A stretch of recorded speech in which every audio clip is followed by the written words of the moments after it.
My brother told me that time of the month means a girl sheds her skin like a snake.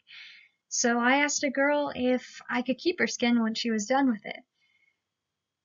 This example, among the others on the slides, exemplify poor sexuality education from Reddit. And I'm sure you, among your friends and family, have your own examples, as sexuality education within the last 100 years has been less than encompassing. So today I'd like to talk about sexuality education as it relates to family life education, discussing best practices, theories, as well as some problems and opportunities for implementation. I'd like to top it off with a program that helps parents discuss sexuality with their children. Theories within sexuality education tend to focus on the environment and the individual. So some theories focusing on the environment are, of course, the socio-ecological model. We can see this within the last few years in the difference in sexuality education in schools between Obama and Trump administrations. So with Obama, there was a move towards a comprehensive education that follows children throughout their lifespan, or at least until they finish high school.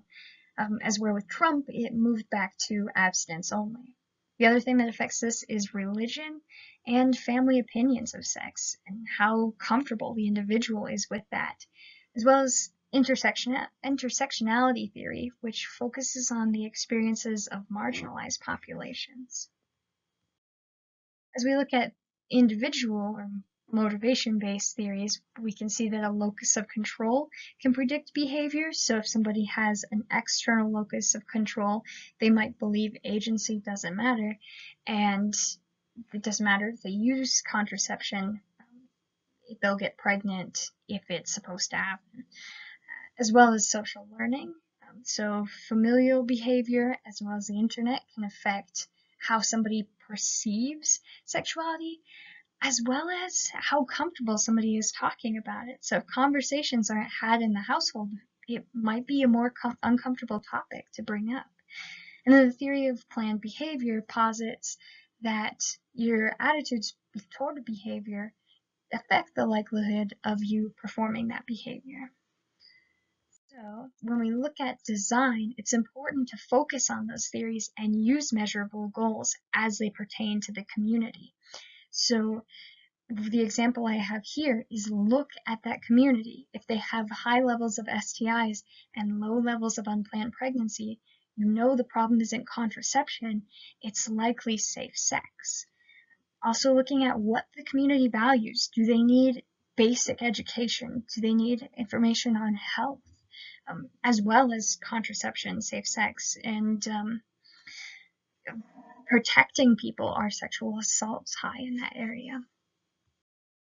Some great practices include explaining those risks and how to mitigate them, keeping it personal with group activities, as well as allowing that feedback to happen from your audience, and making sure it's age appropriate. So young children might need information about basic anatomy and how to recognize and report sexual assault. Some challenges. It's kind of tough with sexuality education because it is so embedded in the community and in the individual as well as yourself. It's also a really important aspect of life. So be familiar with your own biases, as people tend to be passionate to one side or the other. And understanding how to be compassionate towards a different culture. Perhaps sexuality is different where you're teaching, and also understanding how that is ingrained in the culture. The other thing is understanding the social context. What are going to be the challenges for getting funding if you're dealing with sexuality education, as well as the government policies. So some opportunities are sexuality education could become comprehensive and risk-focused rather than abstinence-based. There could be sexuality education for the elderly, as STI rates are going up in those communities. Sexuality is becoming a bigger thing on the internet, and how do you deal with certain opinions that occur because of that, as well as diversity and disability and how they apply to sexuality. Saving Sex for Later is a great program for teaching parents how to have these conversations with their children. It works on that theory of planned behavior where it improves parents' comfort and belief that it will not be uncomfortable to have these conversations. It has 3 CDs that are about 25 minutes long about puberty, relationships, and the pressures to have sex. And it believes that parents are the #1 sexuality educator, and so it focuses on delaying that initiation. So today we have talked about sexuality education, as well as theories and how this can be implemented, as well as challenges and opportunities for implementation.